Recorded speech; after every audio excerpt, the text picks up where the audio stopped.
Hay mga kakilala, araw-araw iba't iba yung kwento. Sa araw na 'to sisimulan ko yung kwento ko.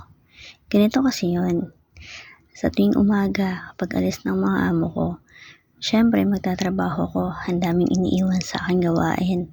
From 7:30 hanggang 11 kailangan matapos ko. So inumpisahan ko nga yung umaga ko sa paglilinis ng mga alikabok sa mga upuan, sa lahat ng parte ng kanilang bahay. Tapos, pagkatapos ko maglinis ng mga alikabok na yan, ako'y mag-aasikaso na ng paglilinis ng kung saan-saan. Multitasking tayo. Linis ng mga ganito, linis ng mga ganyan. Minamadali ko yan kasi yung oras ko, saglit na saglit lang. Kailangan kong habulin yung oras na dapat makapagluto ako. Kasi sa ngayon, naghahatid ako ng pagkain ng mga alaga ko. Medyo madilim, no? Hindi kasi nakikita kapag malayo yung tao, kaya medyo madilim siya sa camera ko. Hayaan nyo na, ganun talaga. So, pagkatapos ko dyan, mag-dusting, mag-linis ng sahig, kailangan ko na magluto. Pero iniisip ko muna kung yung oras ko ba ay sakto, kasi mahirap kapag hindi mo nasaktuhan yung oras. Malayo-layo kasi yung pinaghahatiran ko ng pagkain, kaya kailangan ko magmadali. Ayan, maliwanag na naman siya. So, pinadali ko nga doon mag-dusting sa labas, tapos sinabay ko na din yung palitan ng tubig yung bulaklak niya mo. Kailangan niya na araw-araw. Pero minsan lang kami magkabulaklak. Minsan lang, kaya minsan lang din sa kwento kong ganun. Ni-inspired kasi ako dun sa mga nakikita kong nagpa-vlog. Ang galing nila mag-voice over. Kaya sabi ko, mag-voice over din ako. Nakaka-inspire sila. Imagine, ang tagal-tagal na nilang ginagawa, pero hindi sila nanawa. Samantalang ako, ang dami ko ng mga videos na pinag-upload, parang bilis kong manawa. Ayan, konting arrange lang sa mga bulaklak nila. Hindi talaga ako magaling mag-arrange. Kaya ayan, balik na natin. So pagkabalik ko nga doon, kumuha na ako ng tubig para maglinis ng sahig. Sa loob ng 6 taon, ay 6 na taon, yan na yung ginagawa ko araw-araw. Tapos kung maglinis ng mga alikabok, maglinis ako ng sahig. Ganyan talaga yung style ko. Pinilit ko na lang ganyan kasi hindi naman ako marunong maglinis ba ng map. Ito lang yung alam kong mabilis na pagtatrabaho o paglilinis ng sahig. Nakakalaki din yan ng balakang, so ganyan nag-i-squat ka habang naglilinis. Kasi simulan ko yan sa kwarto kong maliit. Dito, linis-linis lang. Ganito dito sa abroad, diskarte mo ba kung saan ka mapapabilis. Hindi pwede yung gusto mo or gusto nila yung susundin mo. Kailangan kung saan ka magiging convenient, doon ka. Ganun yung technique dito sa abroad. Hindi tayo kailangan magpabebe. Kailangan sunod ng sunod lang. Hindi Gawin mo din yung alam mong easy sa'yo. Pagkatapos ko niyan, maglinis ng sahig-sahig namin. Magluluto na ako. Magpe-prepare ako ng lutuin. Maglilinis ng CR, ganun. Sunod-sunod yung trabaho. May sakit yan sa tuhod habang tumatagal na ako naglilinis ng ganun. Sobrang tagal na rin kasi. As in. So, yung tuhod mo, nararamdaman mo na. Ganyan talaga yung araw-araw na routine ko. Kailangan ko talagang linisin yung sahig araw-araw. So, pag hindi ko nilinis, tatanong sila bakit ganito. Kasalanan ko rin siguro kasi masyado akong mabait. Hinayaan ko na lang na ganyan na lang talaga yung pagpapalinis nila sa akin sa sahig. Anyway, masaya naman ako habang ginagawa ko yan kasi dyan ako nagkakapera eh. Diba? Kapag naman kasi nagkakapera kasi ginagawa mo, bakit ka pa maiinis, diba? Yan, minamadali ko na yan kasi anong oras na naman. Marami pa akong isusunod na trabaho. Ganun yung routine natin araw-araw dito, guys. Maglinis, magluto. Pero alam mo ba, mga kakilala kong bago lang, sa mga hindi nakakaalam, ang pinaka-importante dito sa abroad, yung time management mo. Number 1 yun. Ako naman, kuha ko yung oras ko, kahit magtambay-tambay pa ako.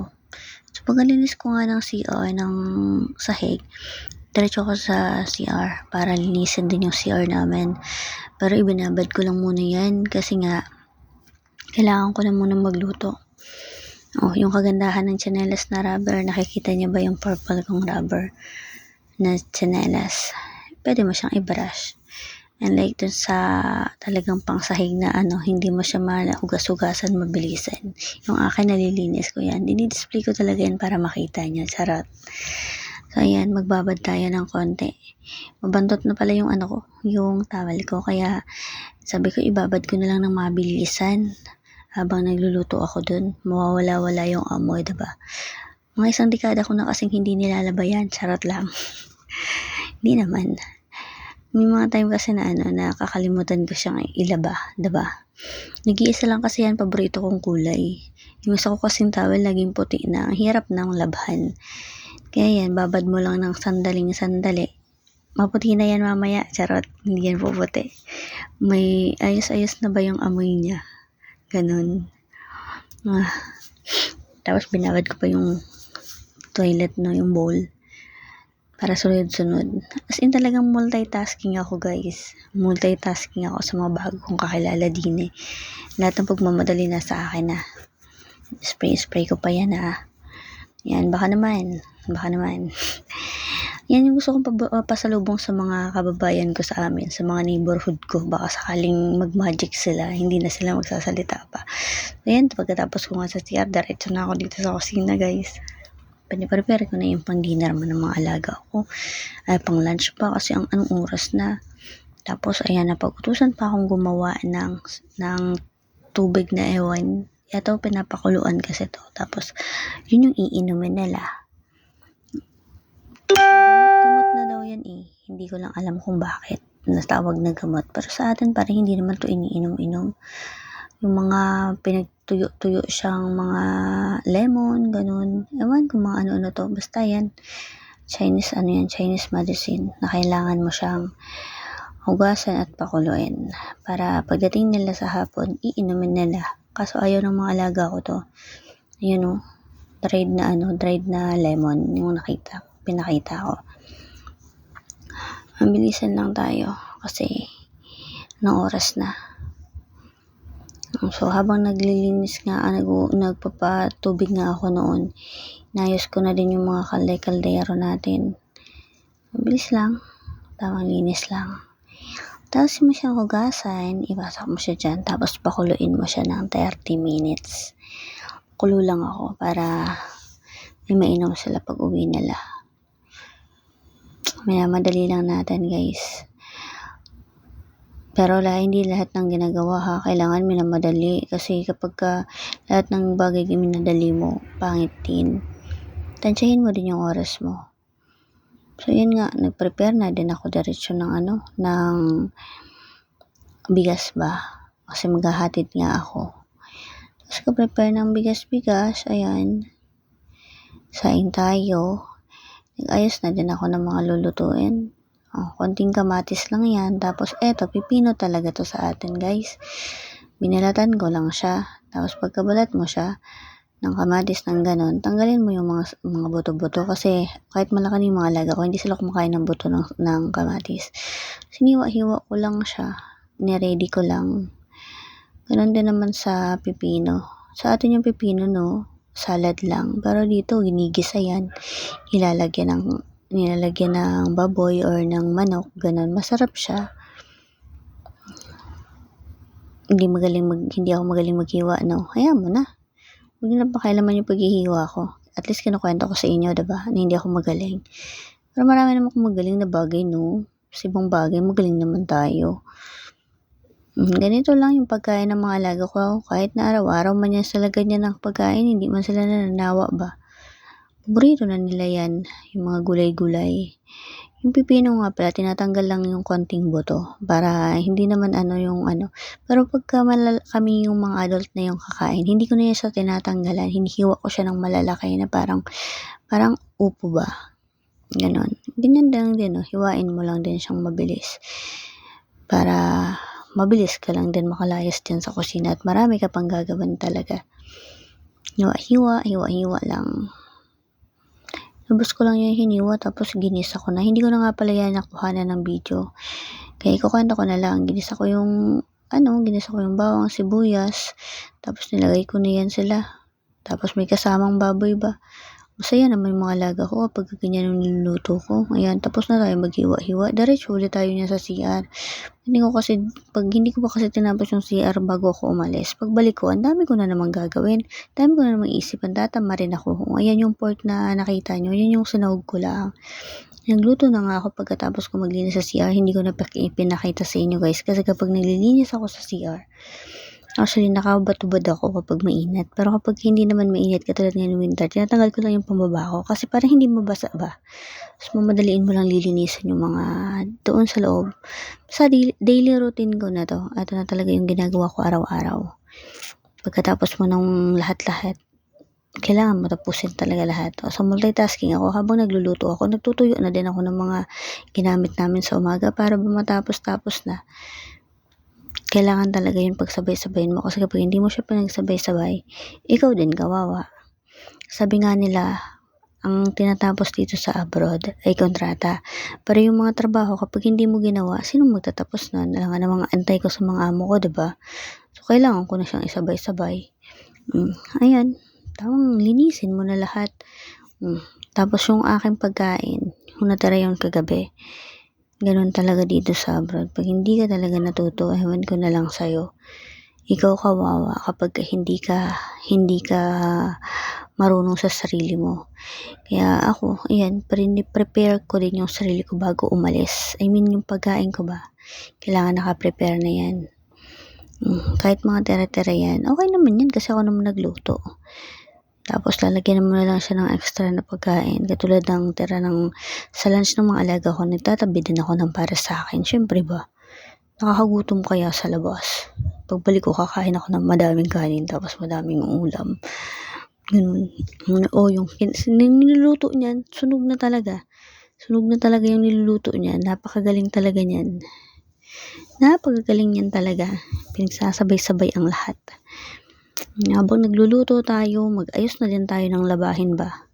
Diniretso ko na lahat-lahat para at least, diba? O ayan, pinipay ko nga yung mga pagkain.